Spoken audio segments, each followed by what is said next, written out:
Yo decía, invitaron a otro y no me dijeron, pero no hay problema. Si tiene que hablar Enrique, que hable Enrique, no hay problema. El gran tema es que quizás, como pasó en la iglesia primitiva, eh, te cuento, el otro día me habló un amigo de otra ciudad y me dice, che, me dijeron que tenemos que participar de la cena y yo me siento incómodo de hacerlo en casa, me da no sé qué, hacerlo solo, con mi esposa, me parece como que no da.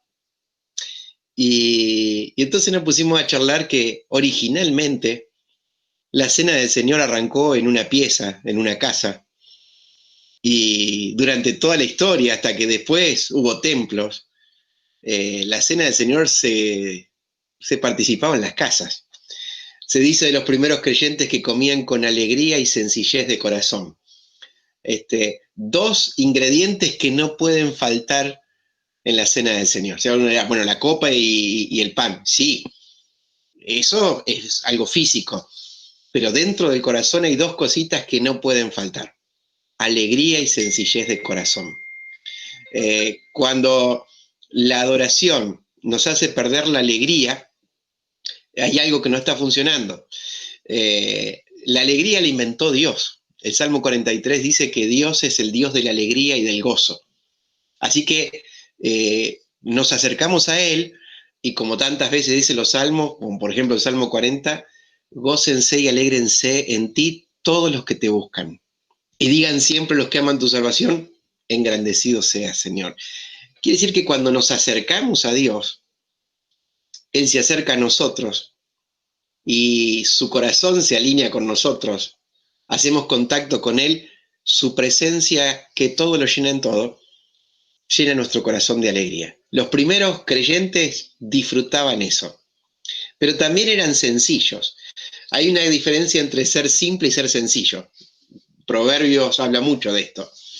El sencillo es el que no se complica, el que no pone palos en la rueda, el que no inventa obstáculos para hacerlo más difícil. En cambio, el simple es el emocional, el que no piensa, el que no mide, el que repite los mismos errores. Por eso te invito a que en este ratito en que vamos a acordarnos, a recordar, no falten estos dos ingredientes en tu corazón. Cierta vez un chiquito entró a una celebración de la Cena del Señor y le preguntó a su mamá de qué se trataba eso. Entonces su mamá le trató de explicar y entonces el chiquito, con toda la alegría y la sencillez que tiene un niño que no entiende de tradiciones, le dijo, pero mamá, es como que lo están velando a Jesús, porque están todos muy serios, hasta cantan muy serios, hasta oran muy serios. Si esto es una celebración, parece más un velorio que una celebración. Porque a veces confundimos solemnidad con perder la alegría. Confundimos falta de profundidad con la sencillez. Y no podemos llegar más profundo al corazón de Dios a no ser que quitemos nuestras complicaciones, esas cosas que nos quitan la sencillez y que perdamos la alegría. Saben que, bueno, habrán leído alguna vez el libro de Nehemías. En la presencia de los reyes, al menos aquellos emperadores, los sirvientes no podían estar tristes, no podían. Por eso, cuando el rey le dice a Nehemías, vos estás triste, y me parece que lo tuyo es algo más profundo, es aflicción de espíritu, por algo estás muy triste.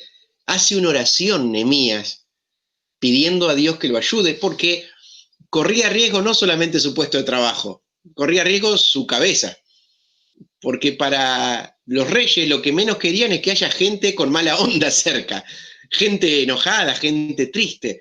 Se dice que en los negocios de McDonald's todo cajero, toda persona que te atiende tiene que estar sonriente, aunque por dentro esté re mal, porque saben que el cliente se siente mejor cuando están sonrientes. No es el tema de hoy, pero a veces hablamos del gozo que hay en el corazón y si el gozo del corazón no afecta las facciones del rostro, hay algo ahí que no están dando bien.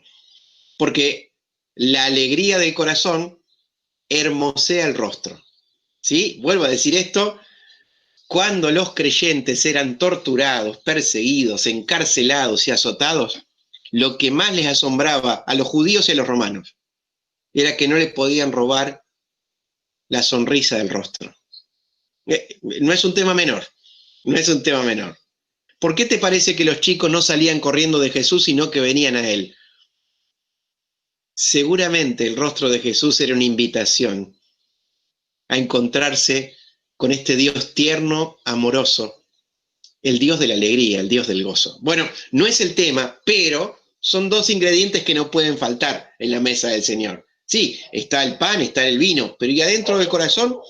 ¿Cómo me preparo? Alegría y sencillez de corazón era lo que experimentaban los primeros cristianos. Yo quiero que en este ratito hablemos de recordar.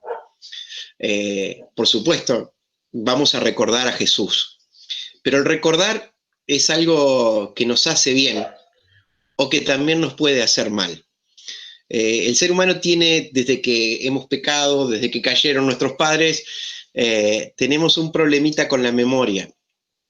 Nos acordamos de las cosas feas y nos olvidamos de las cosas buenas. Siempre nos pasa eso. Por eso si hay un chiquito que sufrió mucho en su infancia, después de grande vos le preguntás, ¿cómo fue tu infancia? Con lujo de detalles te puede contar esa vez que le pegaron, esa vez que lo dejaron afuera, esa vez que lo corrieron con un cinto. Te puede recordar con lujo de detalles lo que sufrió. Ahora, si hablas con alguien que mínimamente su infancia fue hermosa, fue linda, tiene que hacer un esfuerzo para acordarse. Es así. Parece como que nos queda más grabado en la memoria las cosas feas, las cosas que nos hicieron doler, que las cosas que nos llenaron de alegría el corazón. Esto es tan así que cuando Dios liberta al pueblo de Israel de la esclavitud de Egipto, le dice que tenía que recordar ese día, que tenía que ser el principio de sus días para empezar a contar sus años, y ellos tenían que celebrar la Pascua, porque ellos no se podían olvidar. Y ellos tenían que hacerle recordar y contarle la historia a los chicos. Era una historia interactiva, el cordero, las hierbas amargas, los panes sin levadura, porque les hacía bien al pueblo de Israel recordar.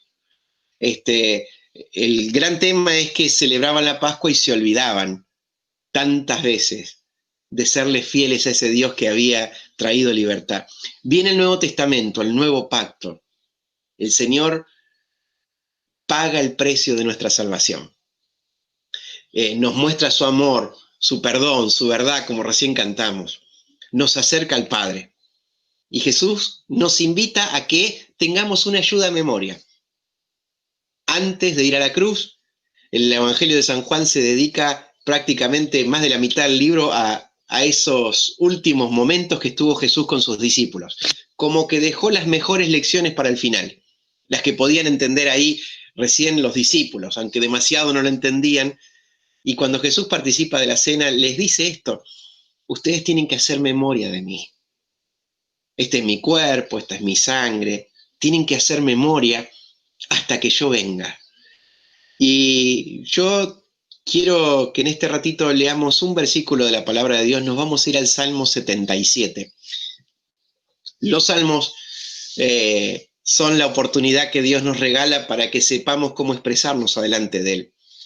Y hay diferentes clases de salmos y hay diferentes clases de autores de salmos.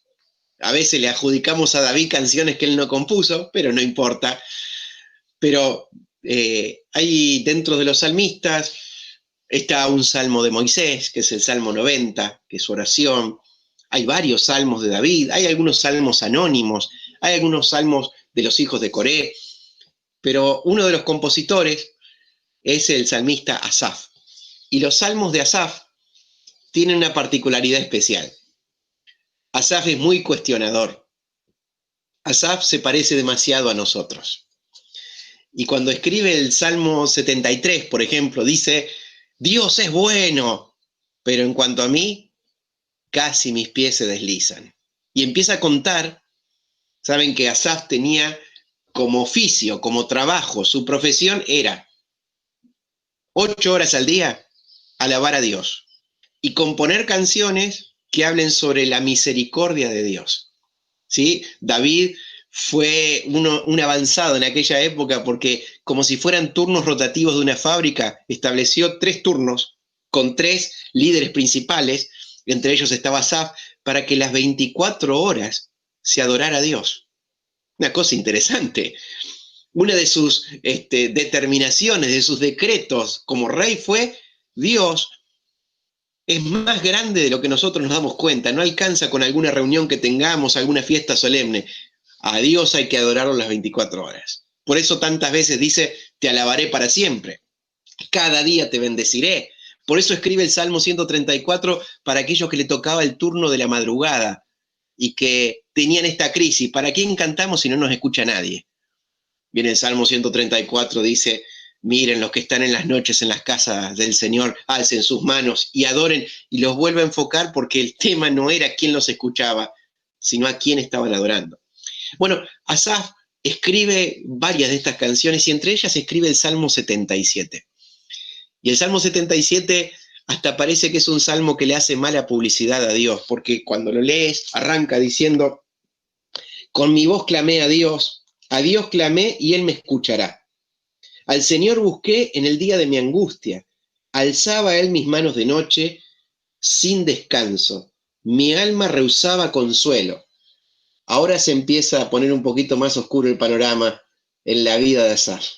Y dice: me acordaba de Dios y me conmovía. Quiero que entiendas que no es que se conmovía porque se emocionaba. Fíjate lo que sigue diciendo: me quejaba y desmayaba mi espíritu. Lo que está diciendo es: me pongo a pensar en Dios y me pongo mal. Estaba en una crisis de fe, en una crisis de comunión con el Señor, y como si fuera poco, sigue diciendo: Señor, no me dejabas pegar los ojos, estaba yo quebrantado y no hablaba. Consideraba los días desde el principio, los años de los siglos, me acordaba de mis cánticos de noche, meditaba en mi corazón y mi espíritu se preguntaba, inquiría: ¿desechará el Señor para siempre? ¿Y no volverá más a hacernos propicio? Acordate, el oficio de Asaf era componer canciones que hablen de la misericordia de Dios. Y en esta canción, él está cuestionando la misericordia de Dios.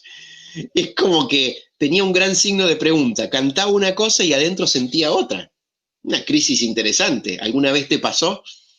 ¿Alguna vez te sentiste hipócrita? Bueno, quiero que entiendas algo. Satanás es padre de mentira y su forma de engañar es cambiarlo el significado a las palabras. La hipocresía no tiene que ver con que yo esté peleando adentro mío por ser fiel. Eso es tratar de ser fiel. Pero el enemigo a eso nos hace creer de que somos hipócritas. El hipócrita es el fariseo que no quiere cambiar nada. Es el que solamente quiere limpiarlo de afuera y lo de adentro no le importa lo más mínimo arreglarlo. Ahora, Asaf se sentía que tenía una crisis. Por afuera alababa a Dios por su misericordia y adentro se cuestionaba si la misericordia de Dios seguía vigente para él. Tenía una crisis, seguramente no se la podía contar a nadie. Seguramente este salmo fue el resultado de esta prueba de fe para él.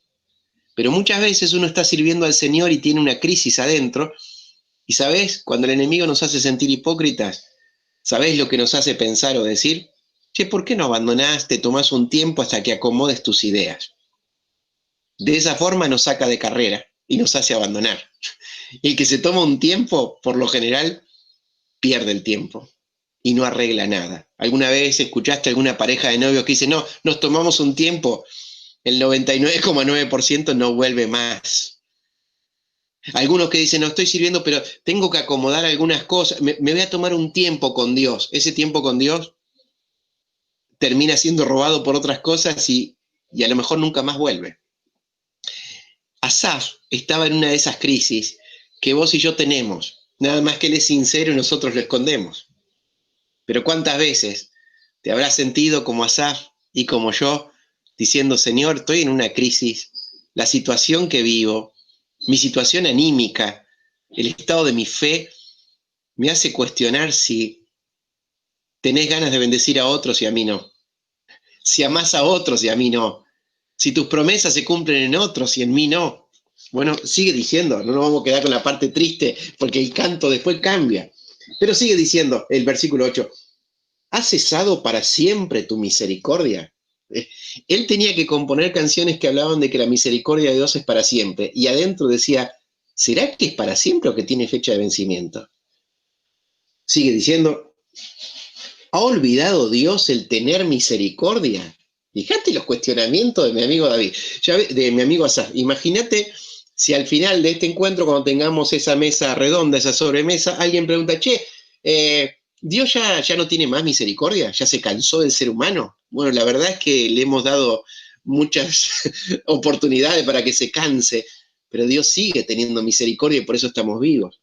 Pero Asaf se lo preguntaba, ¿ha olvidado Dios el tener misericordia? ¿Ha encerrado con ira sus piedades? Está diciendo que Dios le puso un candado a las puertas del cielo para no responder más oraciones. Mientras estaba en esta crisis, hace una pausa. Como toda buena canción, hay silencios y vuelve en sí Asaf y dice, dije, enfermedad mía es esta. Traeré pues a la memoria los años de la diestra del Altísimo. Me acordaré de las obras del Señor. Sí, haré yo memoria de tus maravillas antiguas. Meditaré en todas tus obras y hablaré de tus hechos. Bueno, después seguí leyéndolo. Pero Asaf hace un alto en el camino. ¿Cuántas veces nos pasa de que analizamos la realidad de acuerdo a nuestro estado de ánimo y de acuerdo a las cosas que le pasan a otros? Empezamos a mirar a los demás, nos empezamos a mirar a nosotros, empezamos a mirar cómo nos sentimos. Hay como que una ayuda de alguien que nos dicta al oído ciertos pensamientos que nos hacen entrar en crisis. ¿Qué tiene que ver esto con la cena del Señor? Es que Asaf se da cuenta de que la medicina a su enfermedad es acordarse. Tantas veces Israel tuvo que enfrentar batallas donde eran menos y los enemigos eran más, donde no tenían armas y los enemigos tenían carros de hierro. Y en esos momentos, ¿sabés lo que les hacía bien a los reyes, a los generales, a los israelitas? Recordar de que tantas veces Dios no salvaba con espada ni con ejército, sino con el poder de su espíritu. A David le hacía tanto bien recordar cuántas victorias había tenido en condiciones de inferioridad, arrancando por la de Goliat y hasta el último momento de su vida. Hace bien acordarnos. Cuando estamos en un momento de crisis donde no se ve cómo va a terminar esto, donde no sabemos si la cuarentena va a ser ya un milenio, no sé, porque no se sabe cuándo va a terminar, cuando no sabemos qué va a pasar con el mundo, pero ya se empieza a hablar de que necesitamos a un líder mundial que acomode ciertas cosas después de la pandemia, eso dijo la Organización Mundial de la Salud. La ONU quiere buscar algún secretario general que esté en la presidencia por 7 años y pueda acomodar las cosas en el mundo. ¿Te suena familiar todo eso? Cuando parece que la cosa se va de las manos o que tenemos una angustia que se vuelve crónica y no sabemos cómo sacar, acá Asaf nos da una receta. Y fue la receta que nos dio Jesús al hacer memoria. Asaf dice, el problema no está en Dios, yo le echaba la culpa a él. El problema es mío. La enfermedad es mía y la medicina es traer a la memoria los años de la diestra del Altísimo. Sí, voy a hacer memoria de sus maravillas antiguas. Así que si en este momento tu estado de ánimo no está en óptimas condiciones, si en este momento tu situación actual no está como esperabas y quizás volvés a saborear la ansiedad, el miedo y la preocupación como hace tiempo atrás. Sabés que estamos en la era de las enfermedades de la mente, donde los ansiolíticos en Argentina se venden como si fueran chicles, donde tratamos de calmar la ansiedad con cosas que no sanan la ansiedad.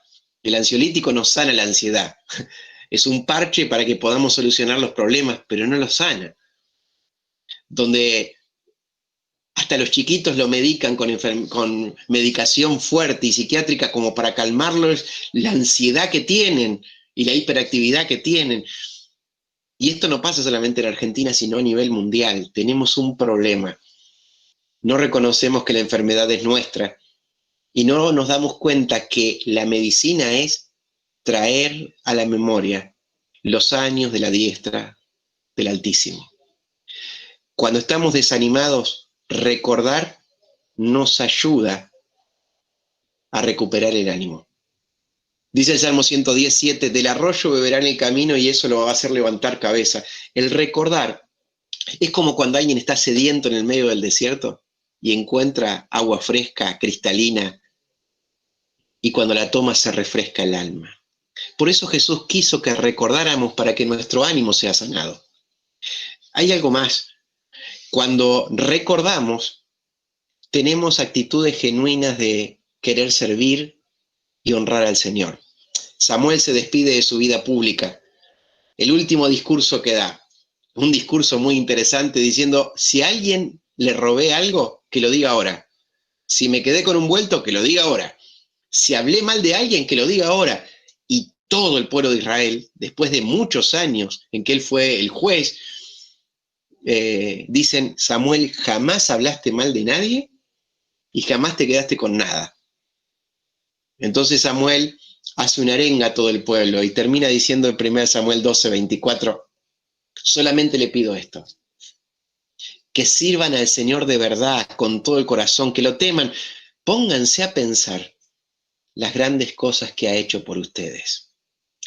A veces nuestra vista es demasiado corta y solamente vemos el hoy y lo que pasó hace unos días, pero qué lindo sería como cuando un negocio tiene que hacer el inventario, si hay ganancia, si hay pérdida, y tiene que empezar a rubricar y a decir, a ver, ¿cuánto tengo? Alguna vez me enseñaron en mi adolescencia a agarrar un papel, una lapicera y hacer un inventario espiritual. ¿Cuántas cosas Dios nos ha dado? ¿Cuántas cosas nos ha dado que se pueden agarrar con la mano, que son físicas? Un lugar donde vivir, tener salud, tener su palabra en nuestro idioma. De cuántas cosas el Señor nos ha librado y nos ha protegido, cómo nos ha sustentado. Qué fácil es acostumbrarse a los regalos diarios del Señor.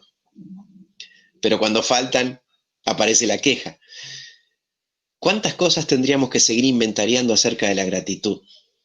Sabes que cuando uno empieza a ser agradecido, lo que tiene vale el doble. Cuando uno se queja, uno es el mismo que devalúa las cosas que tiene. Viste que antes ibas con 100 pesos al supermercado y podías traer más cosas. Hoy vas con el mismo billete y traes menos. ¿Sabés lo que es la devaluación?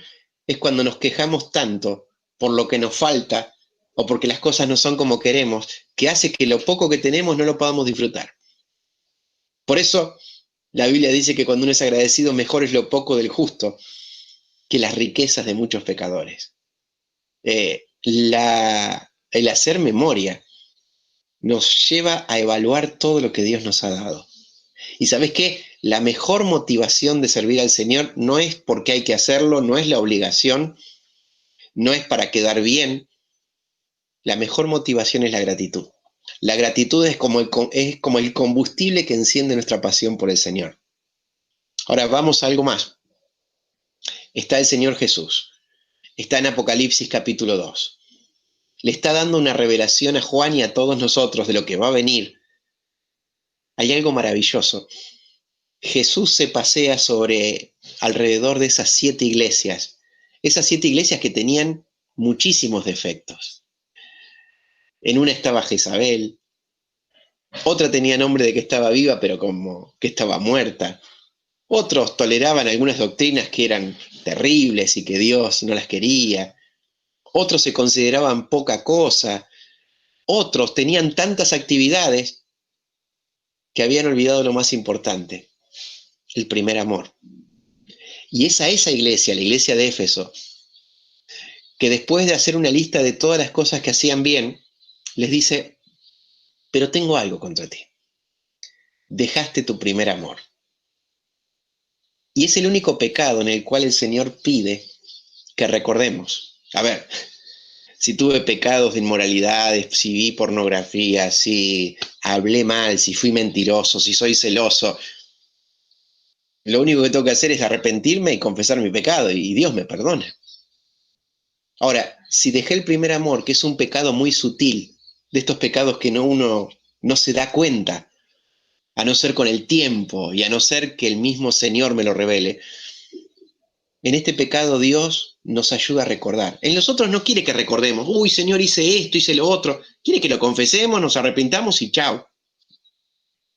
Pero en el pecado de dejar el primer amor, nos pide que recordemos. Y le dice el Señor a la iglesia de Éfeso, recuerda de dónde has caído y volvé a hacer las primeras obras. ¿Qué es esto recordar dónde uno ha caído? No quiere decir que uno recuerde lo terrible que fue su caída, porque dejar el primer amor es algo paulatino, es algo que se va entibiando de a poco. No es que, uy, me desperté y dejé el primer amor, no es de un día para el otro. Es un proceso de enfriamiento donde la pasión se va perdiendo, donde el enfoque se va perdiendo, donde terminamos, como ayer veíamos de Marta, haciendo un montón de cosas, como le dice a Éfeso, pensando que nuestra relación con Dios consiste en hacer, hacer, hacer, y la relación nace en simplemente dejarnos amar por Dios y disfrutar de su presencia. Como consecuencia tiene poder lo que vamos a hacer después. Lo que pasa en secreto afecta a lo público. Ahora, cuando Jesús nos invita a recordar y a hacer memoria, quiere sanar nuestras emociones, quiere sanar nuestro estado de ánimo como lo hizo con Asaf, que empezó bajoneado y terminó exaltando a Dios. Quiere despertar en nosotros la gratitud, como la que dijo Samuel, consideren las cosas que Dios hizo por ustedes y tengan respeto por Dios y sírvanle con todo el corazón. Pero quiere restaurar el primer mandamiento. A veces, como creyentes, la demasiada información de un montón de cosas hace que nos olvidemos de las cosas principales. Por ejemplo, hoy, si vos querés conocer alguna noticia, hay tantas noticias dando vuelta que no sabés cuál es la más importante. Entonces una nueva noticia tapa la otra y tapa la otra, y nos olvidamos de cosas que a lo mejor eran trascendentes porque pequeñas cosas van tapando lo más importante. Si en esta mañana le hacemos juntos nuestra pregunta al Señor, ¿qué es lo que más esperás de tu iglesia? ¿Qué es lo que más esperás de mi familia? ¿Qué es lo que más esperás de mí? ¿Sabés lo que el Señor te respondería? Déjame decírtelo. Para Él lo primero es que lo amemos con todo el corazón, con toda el alma, con toda la mente, con todas las fuerzas. Aún el servir al prójimo está relacionado con este amor que tengamos por Él. No podemos honrar y tratar al prójimo como se lo merece hasta que no tratemos a Dios como se lo merece. Por eso, el Señor nos da la oportunidad de recordar. Recordar hace que nos demos cuenta de que por pequeñas cosas hemos cambiado lo más hermoso que Dios nos ha regalado a través de Jesús, la comunión con Él, la oportunidad de ser amados, de conocer, de creer, de experimentar su amor, pero la oportunidad de entregar nuestro amor en adoración. Hacer memoria es algo que nos hace mucho bien. Ahora, ¿hacer memoria de quién? Jesús dijo, hagan memoria de mí. Y cuando pensamos en Jesús, ¿qué pensamos de Jesús? Se me hace que a veces nuestra memoria de Jesús solamente se centra en lo que pasó en la cruz y en los evangelios. Cuando en el libro de Apocalipsis se revela a Jesús, aparece como el que era, el que es y el que ha de venir. Y si queremos recordar para ser sanados en nuestras emociones, si queremos recordar para tener motivación y ser agradecidos a la hora de servir, si queremos recordar para amar a Dios como se lo merece, tenemos que recordar a Jesús en estas tres facetas. El que era. Por lo general, cuando pensamos en el que era, pensamos en todo lo que hizo, en su venida acá en la tierra, en su primer llegada a la tierra, en su sacrificio en la cruz, en su muerte, en su sepultura, en su resurrección, en sus milagros, en sus palabras. Ese es el que era. Ahora, en el libro de Hechos, los cristianos de la primera hora empiezan a no solamente recordar y adorar al que era. Ellos se dan cuenta que Jesús dijo, les conviene que yo me vaya, no los voy a dejar solos. Mi espíritu va a estar con ustedes. Y uno ve que en el libro de Hechos, el personaje principal es el Espíritu de Dios guiando a los primeros creyentes. Y ellos empiezan a experimentar señales, maravillas, milagros, poder de Dios para ser testigos. A veces recordamos al que era y nos olvidamos del que es. Jesús es el mismo hoy, ayer y para siempre. Pero también tenemos que recordar al que ha de venir. ¿Acaso no dijo Jesús, hagan esto en memoria de mí hasta que yo venga? Yo no sé, pero ¿sabés que falta un día menos para que venga el Señor? Falta un día menos para que nos encontremos. El otro día un hermano me decía algo que está muy bueno, y mi esposa después me lo repetía: podemos ser la generación que vea a Jesús venir en gloria. Sí, podemos ser nosotros esta generación, porque las señales que hoy se están viendo no se han visto en todos los siglos desde que Jesús vino. El fin de todas las cosas se acerca, y cuando la novia, cuando la iglesia se da cuenta de que el esposo está por venir, se prepara. A veces tenemos tantos proyectos para la tierra que nos olvidamos que el mejor proyecto es lo que Jesús planeó para nosotros. Termino con esto. Si uno no sabe cuánto le van a pagar, uno trabaja dando lo mejor que tiene, pero no poniendo todo, porque uno no sabe si va a cobrar o cuánto va a cobrar. Ahora, cuando sabés de que la recompensa va a ser más grande de lo que te podés imaginar, uno pone todo. La Biblia nos dice que hay cosas que ojo no vio, ni oído yo, ni a mente humana se le ocurrió imaginar. Son las cosas que Dios tiene preparadas para los que le aman. Se me hace que tenemos que entrar a leer más el libro de Apocalipsis, porque el libro de Apocalipsis no son solo juicios. Es que Cristo se quiere revelar a nosotros como el que era, el que es y el que ha de venir. Él viene pronto, y el que tiene esta esperanza en Él se purifica porque sabe que falta menos para su encuentro. Es lo mejor que nos puede pasar. Si acá en la tierra, con tantos sinsabores e injusticias, disfrutamos regalos hermosos de Dios, ¿sabés lo que va a ser estar con Él cara a cara, pero de verdad? Bueno, cuando Jesús nos invitó a partir el pan, recordando su cuerpo, y a tomar el vino recordando su sangre, nos dijo, hagan esto en memoria de mí. No es solo el que era, no es solo el que es hoy, sino que es el que viene pronto. La Biblia termina diciendo, vengo pronto y mi recompensa viene conmigo. Quizás esta pandemia no es ni más ni menos que un gran despertador para la Iglesia de Cristo, para vos y para mí, para que nos despertemos del sueño y nos demos cuenta que el que ha de venir vendrá. Que en esta mañana, al recordar que Dios, como dice Apocalipsis 1:5, a través de la obra de Cristo nos hizo reyes y sacerdotes, al que nos amó y nos lavó de nuestros pecados con su sangre, y nos hizo reyes y sacerdotes para Dios, su Padre. A Él sea gloria e imperio por los siglos de los siglos. ¿Sabés que el sacerdote tenía una doble función? La primera función era ministrar a Dios, encontrarse con Dios, adorar a Dios, disfrutar de Dios. Si el sacerdote no lo hacía, ¿quién más lo iba a hacer? Si él tenía acceso a lugares donde los demás no tenían acceso. Dios nos hizo a vos y a mí sacerdotes. Por eso nos invita a entrar al lugar santísimo. Ahora, otra de las cosas que tenía que hacer el sacerdote era interceder por el pueblo. Por eso en el libro de Oseas se dice que como era el sacerdote, terminaba siendo el pueblo. De acuerdo a su función de interceder, de adorar y de pedir que Dios tenga compasión del pueblo y genere un despertar espiritual, el pueblo terminaba actuando. ¿No será que Dios te puso a vos y a mí en esta ocasión para que despertemos a la necesidad de orar y como sacerdotes adorar, y el recordar nos haga sanar nuestras emociones que no nos dejan mirar más adelante, que el recordar despierte en nosotros una pasión por servirle, valorando todo lo que ha hecho, pero en especial el recordar nos haga volver al primer amor? Quiero que entiendas algo, el primer amor no es la primera emoción que sentí cuando recibí el perdón de mis pecados, eso es una emoción. El primer amor es restaurar el primer mandamiento.